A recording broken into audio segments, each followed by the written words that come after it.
Good morning, friends. Greetings and welcome to The Bright Side, your nutritional program dedicated to the understanding of the vast world of nutrition and nutritional supplementation. I am your host, Pharmacist Ben, nutritional pharmacist from Boulder, Colorado.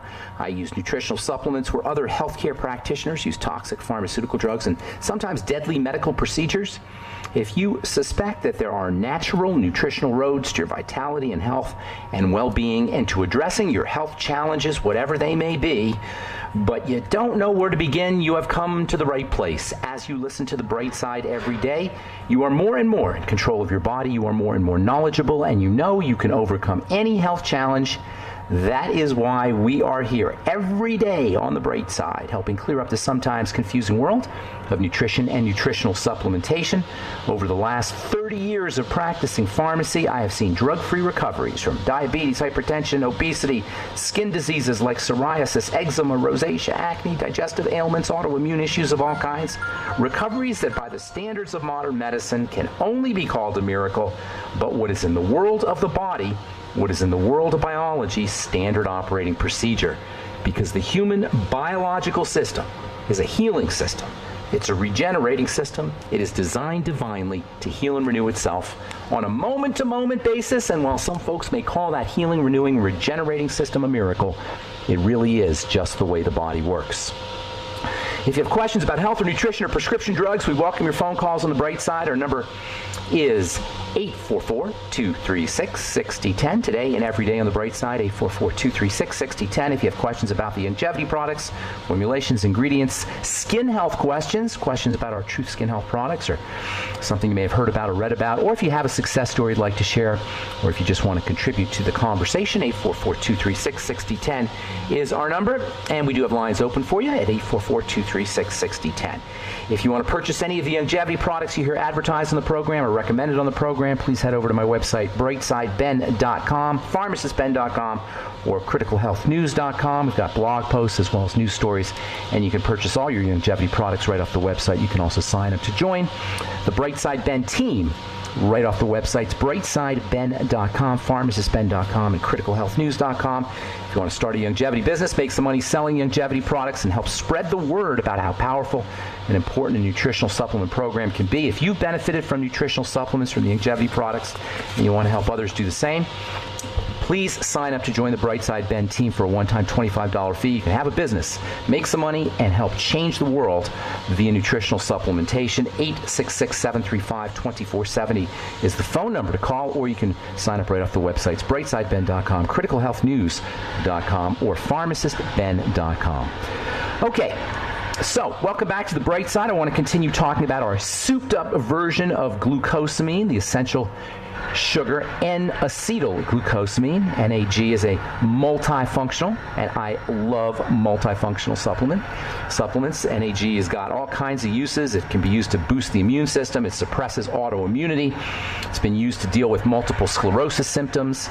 It's a precursor to other substances. It helps you build cartilage. It's important for the digestive tract. I'm talking multifunctional here, folks. If you're dealing with leaky gut syndrome, or if you have stomach ulcers, it has skin lightening properties. It can be thought of as an anti-aging skin supplement, anti-wrinkle supplement. From the Journal of Cosmetic Science, July 2009, we learned that NAG improves the water content of the skin and can also improve skin moisturization. Even more spectacularly, according to authors of this study in the Journal of Cosmetic Science, NAG can actually be used as an alternative to alpha-hydroxy acids. AHAs, alpha-hydroxy acids, as we've talked about many times on this program, have really revolutionized the world of skincare. Although skincare professionals and dermatologists have known about alpha-hydroxy acids since the 1960s. That's when a guy named Eugene Van Scott, a dermatologist, Dr. Eugene Van Scott in Philadelphia, started publishing papers on the anti-wrinkle properties of alpha-hydroxy acids, anti-aging properties, general skin rejuvenation properties. It wasn't really until the 1990s that alpha-hydroxy acids became really popular. And I recommend everybody uses them. if you can. Now, some people can. If your skin is thin or if it's sensitive, you may have a problem with alpha hydroxy acids, although I will say that even if you have a problem with alpha hydroxy acids when you initially start using the AHAs, over the course of time, your skin may get resilient or robust enough that it can handle the alpha hydroxy acids, and that's what you're looking for. You want to have skin that's hardy enough, that is strong enough to be able to handle stimulation. If your skin is sensitive or your skin is thin, you can work your way up into using alpha hydroxy acids. But if you can't use AHAs, you don't want to use AHAs, they're too stimulating for you, it's unfortunate because there's not a lot of ingredients you can use to get these kinds of benefits, these skin rejuvenation benefits, and that's where NAG comes in. NAG is a polyhydroxy acid. It's not an alpha hydroxy acid, it's a polyhydroxy acid. It's a bigger molecule, as we've said. And according to the researchers writing in the Journal of Cosmetic Science, NAG applied topically not only can improve skin moisturization, but it also can decrease skin flakiness. It can also have some exfoliation and stimulating effects. These are all the same benefits that you would expect to get from alpha hydroxy acids, from glycolic acid, lactic acid, malic acid, acetic acid. There's a bunch of AHAs. Apple cider vinegar, by the way, is around 5% alpha hydroxy acid. So if you want a mild alpha hydroxy acid stimulation, get yourself a bottle of organic apple cider vinegar. You get about 5% acetic acid, plus you'll get minerals, potassium in there. You get vitamins, enzymes. Apple cider vinegar is awesome stuff, and you can use it topically as an alpha hydroxy acid, as a skin rejuvenation stimulant. If you don't want to use acetic acid or apple cider vinegar, you don't want to use alpha hydroxy acids, try some NAG. Break open an NAG capsule, put it in some water, stir it around. It dissolves pretty readily, and you'll get yourself a nice stimulating toner. And not only will it help improve flakiness of the skin, not only will it improve moisturization, not only will it give you some mild exfoliation, but NAG also turns on the production of collagen fibers. Remember, internally, NAG turns on the production of connective tissue and collagen. It does the same thing topically. And if you take oral NAG, and you can find it in Youngevity's Oxybody, or any of the aloe products will have NAG in it. If you take it orally, you'll make more collagen. That's collagen for your bones, that's collagen for healthy blood vessels, and of course that also means collagen to fight wrinkles. In fact, NAG supplementally, taken orally, or getting it from foods. Aloe has NAG in it, as I say. Cartilage has it. Bone soup. These are all wonderful ways to get NAG, and these are all NAG makes all of these foods anti-aging foods, building foods, and beauty foods, cosmetic foods as well. Another great way, by the way, to get NAG is from mushrooms. And we talked about mushrooms a couple weeks ago as sources of beta-glucan, and beta-glucan, another fiber, not quite, it's not like N-acetylglucosamine, although both of them are derived from sugars.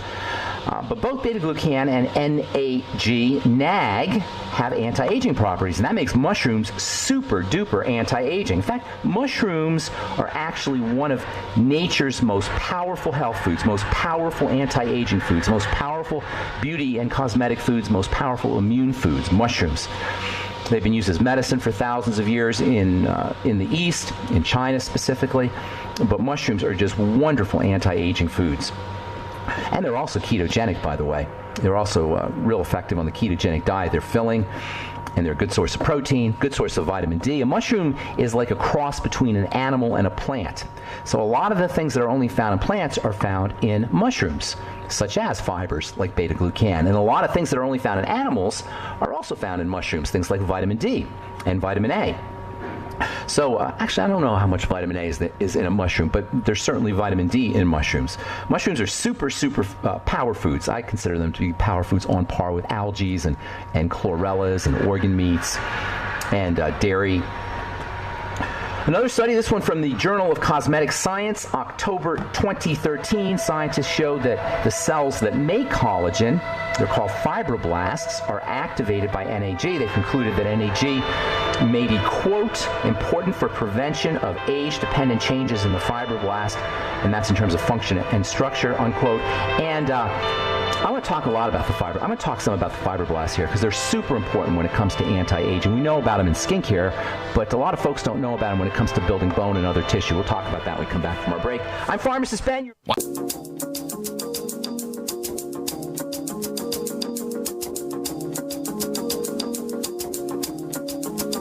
Okay, we are back on the bright side. 844-236-6010 is our number. If you have questions about health, nutrition, prescription drugs, the longevity products, skincare, formulations, ingredients, something you may have heard about or read about in the news, something somebody may have told you, let us help you. 844-236-6010 is our number today and every day on the bright side.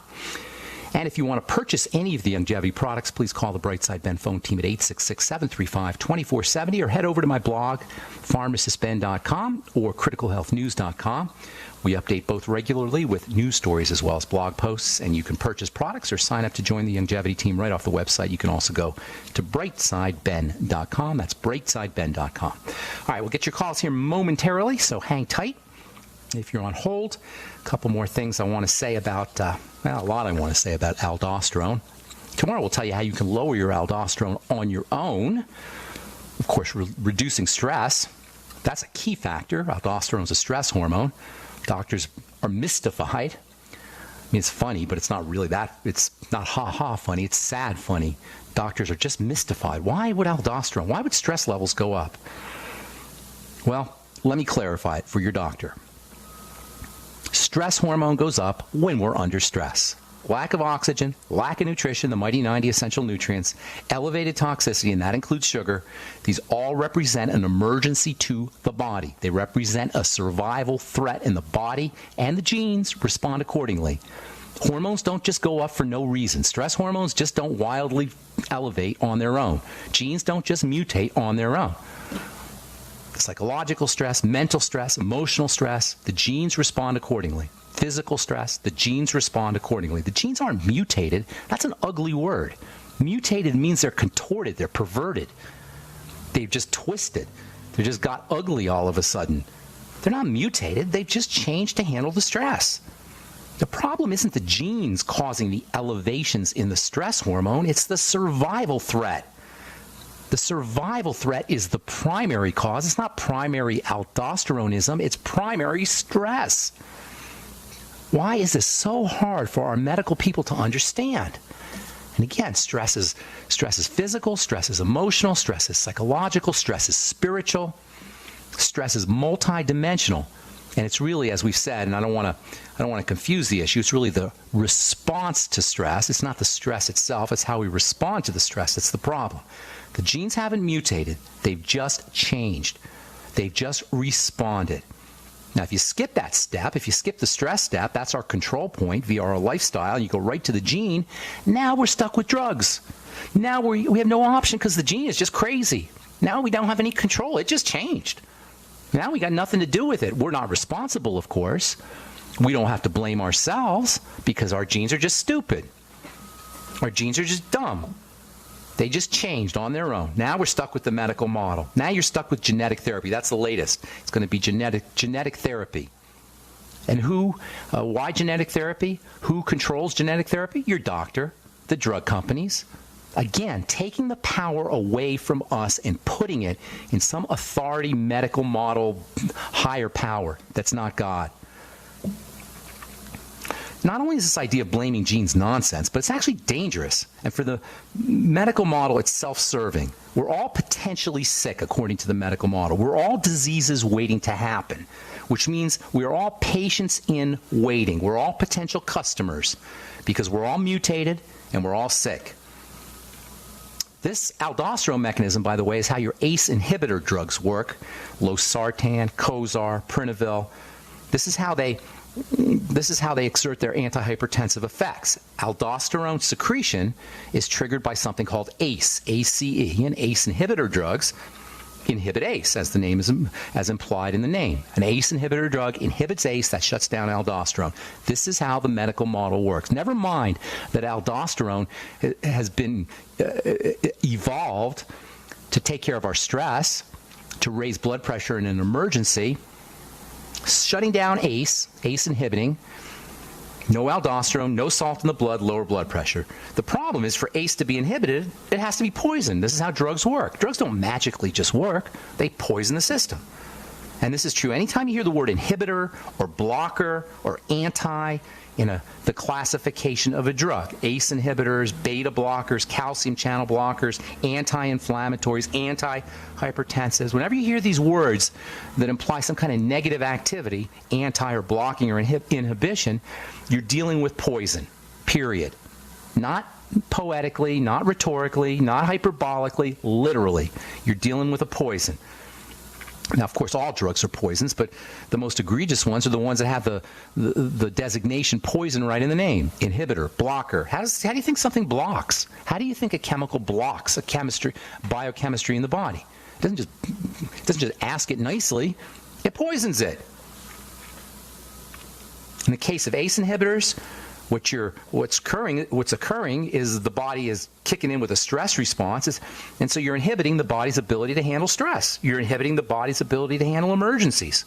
You're suppressing the emergency or the stress response. Now, I'm just a pharmacist. I'm nowhere near as smart as your doctor, who, of course, went to medical school.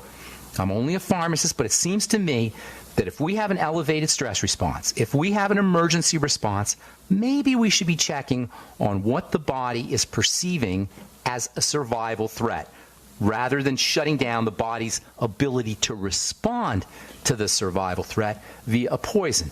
And because the emergency usually involves reactions to foods or incompletely digested foods of some sort, digestive issues, high blood sugar, low levels of oxygen, what it means is that we can probably address our stress issues and our high blood pressure issues and our elevated aldosterone issues and our elevated stress hormone issues ourselves without our doctor. Now, I didn't go to medical school. I'm not as smart as your doctor, but that's just what it seems to me. If you got elevated stress hormones, it seems to me maybe we could figure out what the stress is and reduce it. Food, digestion, blood sugar, respiration. As always, the best ways to take care of our chronic health issues involve our lifestyle choices. Now, aldosterone is a fluid and salt control hormone, and this link to salt is really, really important because there's a clue there.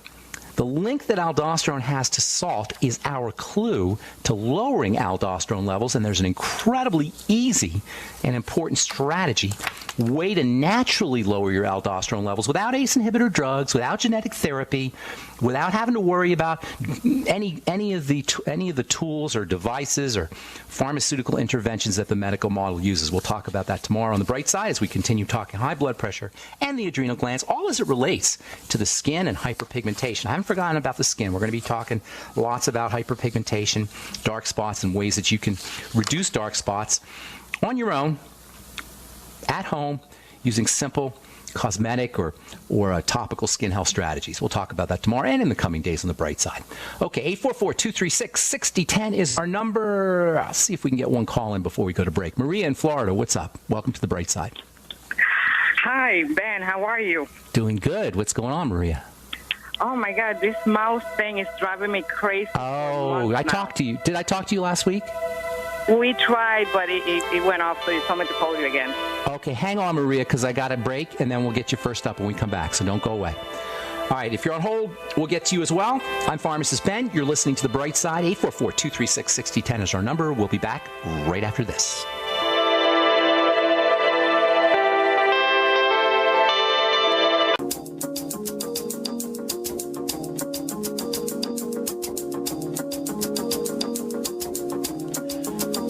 We are back on the bright side. I'm Pharmacist Ben. 844-236-6010 is our number. We're talking to Maria in Florida about burning mouth syndrome. Correct, Maria? Is that right? I think that's what it is. It's really dry right now. Is it for you? Or my lips. Okay.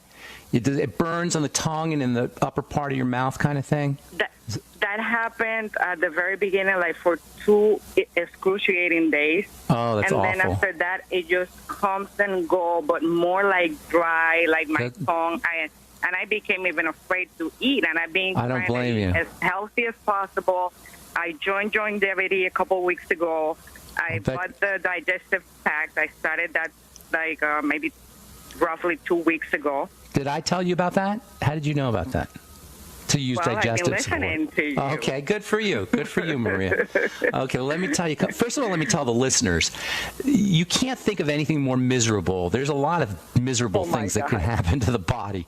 But I'm telling you, if you can imagine the misery of having a scalding, burning tongue and mouth, it is just agony beyond description, as I'm sure you know, Maria. I don't have to tell you, but for the listeners who haven't heard of this before, it's called burning mouth syndrome. It depresses me at times and everything, and I'm very, I go in and everything. And Well, here's the problem with burning mouth syndrome, okay, or with treating burning mouth syndrome. Doctors and patients, understandably patients, not understandably doctors, think that that's the problem.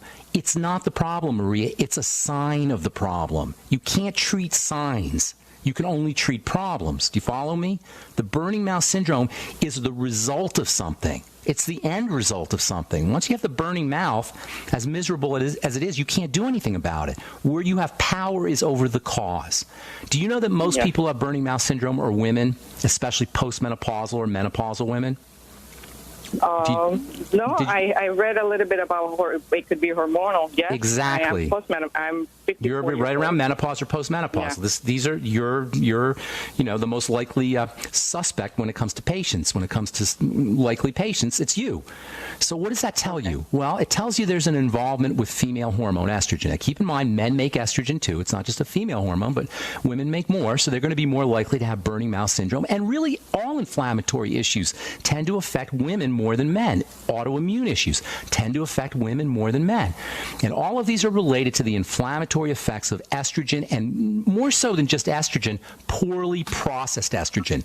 Estrogen is processed and metabolized and cleared out of the body through the digestive tract, through the bile in the gallbladder, through the liver, through the intestines.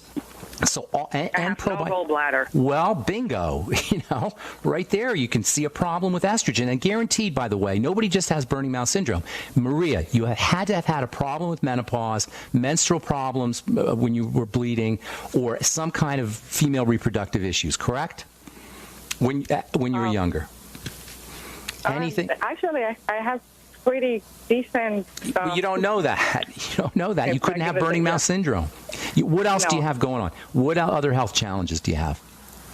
Is that the only one? Oh, no. I changed my whole lifestyle and I started listening to No, sweetheart. Anyway. Maria. Diabetes, pre-diabetic, okay.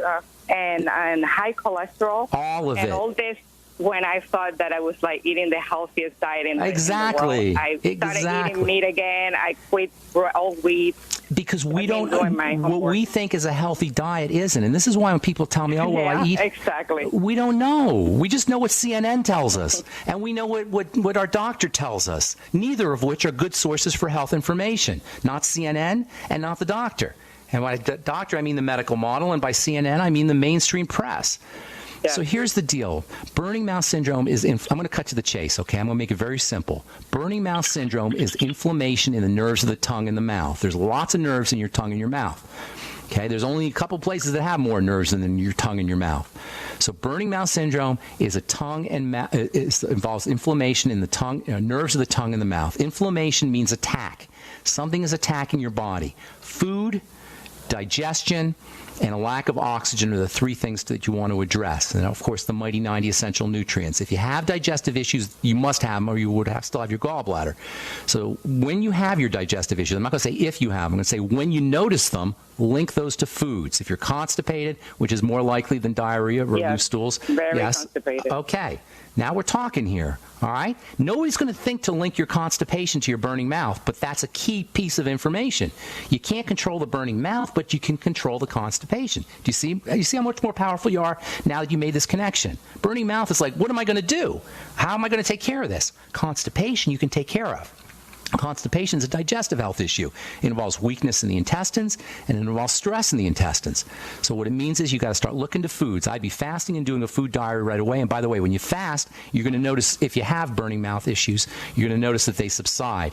You absolutely 100% need to be addressing your hormones.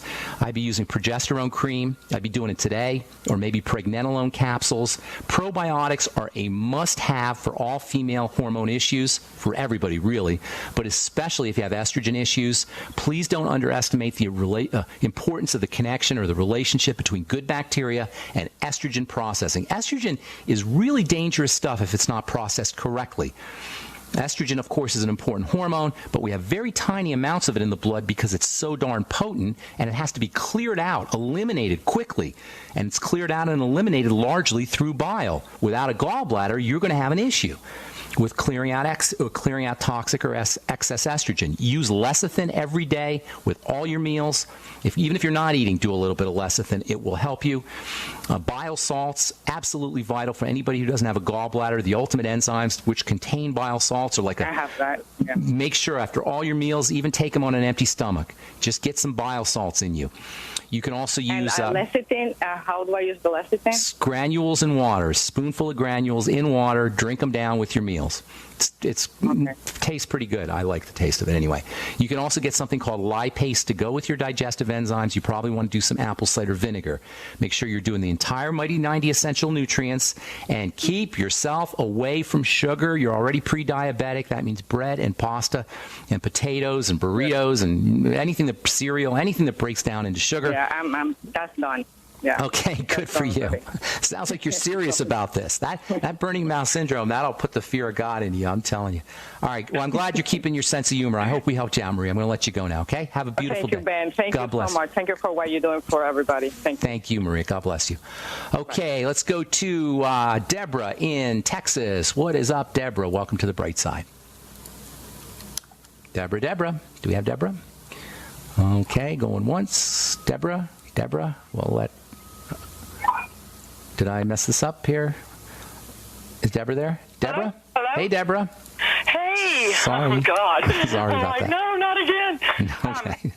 That's me. That's my fault. If I could just give you a little bit of history, back in 2006, I was diagnosed with metastasized stage 4 breast cancer. Okay. And, what year? 2006? Yes. You sound great. You're doing something right. Thank you. Well, they put me on a study with Glaxton, Klein, and Smith because I refused radiation and chemotherapy. Okay. And was the only one to actually survive the drugs? The trial. Listen, the only one to survive, you mean everybody else died? They just said they weren't on the trial anymore. Okay, gotcha. Hey, listen, we got to take a break. Don't go away, okay? We'll get to you when we come back. Don't go away. All right. I'm Pharmacist Ben. 844-236-6010 is our number.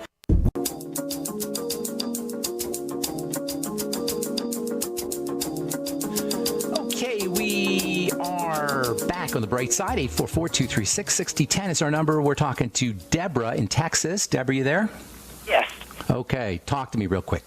Okay, so anyway, I've been going to Texas Oncology for 10 years, and the last time I went in, they said my tumor cell counts had gone up. Okay. And they prescribed me letrozole. Okay. Femara, an estrogen blocker. Right. Yeah. So they haven't.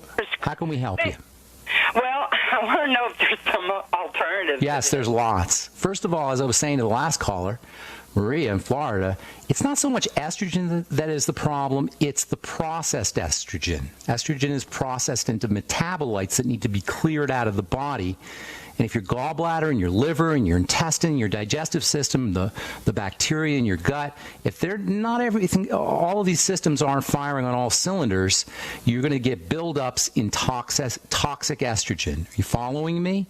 Uh-huh. So it's the breakdown product. And tell this to your doctor, by the way. They'll understand this. You got a pen? Yes. Write this down. Catechol estrogens. Ask your doctor if they know about those. And I'll spell that for you. Catechol? Catechol. C-A-T-E-C-H-O-L. Catechol estrogens. These are breakdown products, intermediary products of estrogen processing that build up when your gallbladder is messed up and your digestive system in general, including your liver, is messed up. Are you with me? Yeah. Deborah, you have to have had digestive issues, okay? You know this? No. Okay, well, look for them. It has to do with how you're processing fats and how you're processing foods in general, but especially fatty foods. No issues with the gallbladder or liver that you know of? I mean, No, all those, when they do those blood labs on me, all that stuff comes out real good. No, it doesn't matter the blood labs. It matters what happens when you're in the bathroom. It matters what happens when you're sitting at home, when you're not doing anything. You don't need a blood lab. You need to check your bowel 4 movements. to 5 times a day. Well, that's not necessarily a good thing. I can't tell you. It could be loose. You could be losing nutrients. I can't tell you. No, it's not loose. Okay, well then cramping or bloating or discomfort of some kind, you got to look for it, and especially linked with fats. In addition to that, you want to make sure you're using the best probiotic supplement you could find in addition to fermented foods. Okay, this is how you clear estrogen out. All right, I'm going to tell you some blockers in a second, but right now we want to get you to clear out the excess estrogen, the catechol estrogens. All right, you with me? Yes. Okay, probiotics and fermented foods and anything you could do to support bile. Get on the ultimate enzymes. Start using extra bile salts. There's a couple of amino acids that can help you make bile. One is called glycine. Another one is called taurine. You might want to start using those. Apple cider vinegar after all your meals as well. In terms of estrogen blockers, and there's a few of them that are non-pharmaceutical, a couple of interesting ones are DIM and I3C. Okay, but find both of those in a health food store. DIM is actually made by a guy in Boulder here, and I3C is another one. You can find both of those, as I say, in health food stores. Chrysin, CHRYSIN, is also helpful, and then vitamins A and E both have some estrogen blocking effects. Again, they're fatty hormones, and whenever I hear of an estrogen problem, I think of problems with fats, so you may be deficient in these very important vitamins. 20,000 IU of vitamin A, and then also about 400 to 800 IU of vitamin E. Zinc is also helpful, 50 milligrams of zinc picolinate. You probably want to get on the Fucoid Z as well. And, of course, the Healthy Start Pack, that goes without saying. Focus on fats, focus on digestion, and focus on estrogen blocking at anti-estrogen. Last but not least, pregnenolone capsules and or progesterone cream might be helpful for you as well. All right, there's lots more, but that's a great place for you to start. Okay, Deborah, I'm going to let you go. Thank you so much for your call. God bless you. Good luck with everything. All right, Robert in Nevada. What's up, man? How you doing? Farms has been a few. Thanks for taking my call. Appreciate it. Sure. I just made my first foray into juicing yesterday morning. Okay. What did you juice? Nice little. I'm sorry. What did you juice? Yeah, I took a good-sized cucumber, 2 small carrots, a little bit of water, and too much salt, and mixed it up. Tastes pretty good, but here's the thing. I about had a reaction to it. I couldn't stay off the toilet. So I guess my big question is, did my body just freak out with that juicing going through there? What happened? Too much stuff, plus all the fiber in the juice. So you may want to reduce the concentration of the juice, dilute it with water, or just do less and then build yourself back up. And then you may want to consider using some enzymes as well with the juice, especially if you have a history of digestive issues. You may not have enough enzymes, but you may have. It sounds to me like you did a little bit too much fiber, and then you may also want to make sure that you're using some fermented foods in addition to that. Some probiotics as well, sauerkraut, miso, tempeh, fermented vegetables of all kinds, and then also some supplemental probiotics. Okay? So it was just too much I'm thinking it was too much, especially if you did a whole bunch and never did it before.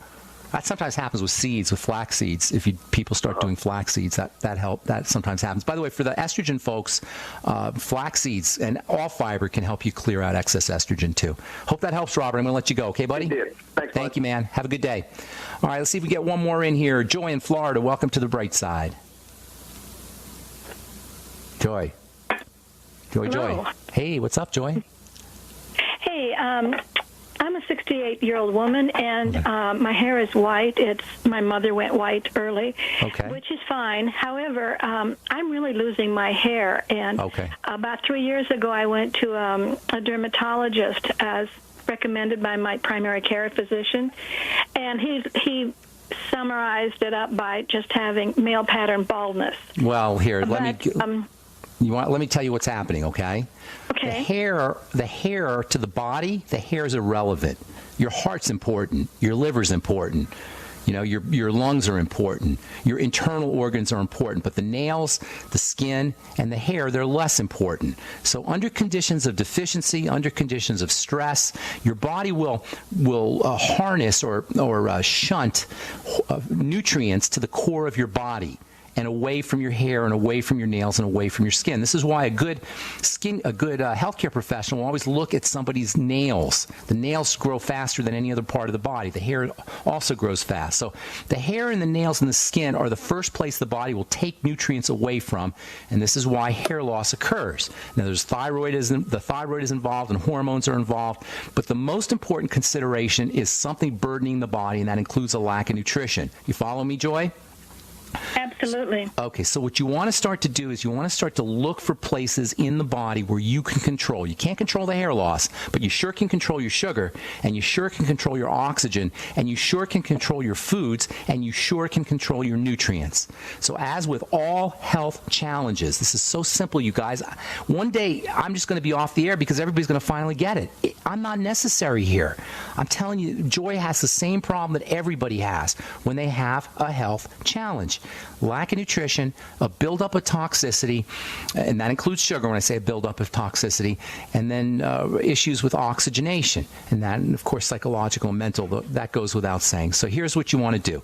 Number one, focus on your foods. Look for problems with foods. If you think you have great digestion, it's probably unlikely, but that's not going to help you. You want to find problems. You want to look for places that you can solve. Do a food diary. Keep track of all the foods you eat and how you respond to those foods. Then start patching up the gut with the Biolumin Nightly Essence, with the Ultimate Enzymes, apple cider vinegar after all your meals, maybe some lecithin and bile salts if you want to go all out.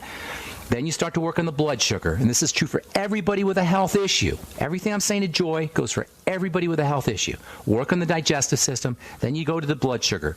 I mean, stabilizing your blood sugar, keeping blood sugar down by stopping or reducing your intake of bagels and pasta and fruits and fruit juice and dessert and oatmeal and potatoes and all the foods that break down into sugar. Use your sweeties and your electrolyte nutrients, your potassium and sodium and calcium. Of course, you'll get those in the Beyond Tangy Tangerine and the Healthy Start Pack, and those are must-haves. Beyond Tangy Tangerine and the Healthy Start Pack. Then thirdly, you're going to start to work on relaxing the body. The body heals when it's relaxed. It loses the hair when it's freaked out. You know, that's a stereotype. People lose their hair when they're under stress. Why? Because when you're under stress, your body marshals all of its resources towards the core of your body, towards the muscles, the large muscles, and towards the heart and the lungs, and away from the hair. So relaxing the body is also extremely important. And then start to focus on fats.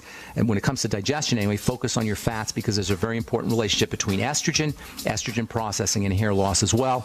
And again, that goes back to the digestive enzymes and the bile salts and the apple cider vinegar. So you got three major points that you're going to address: digestion, sugar, and oxygenation, deep breathing techniques, and stress management techniques. And the good news is, Joy, not only are you going to get your hair stop falling out, but you're going to feel better, you're going to increase your longevity, and you're going to reduce the likelihood of ugly degenerative diseases. Thanks for your call, Joy.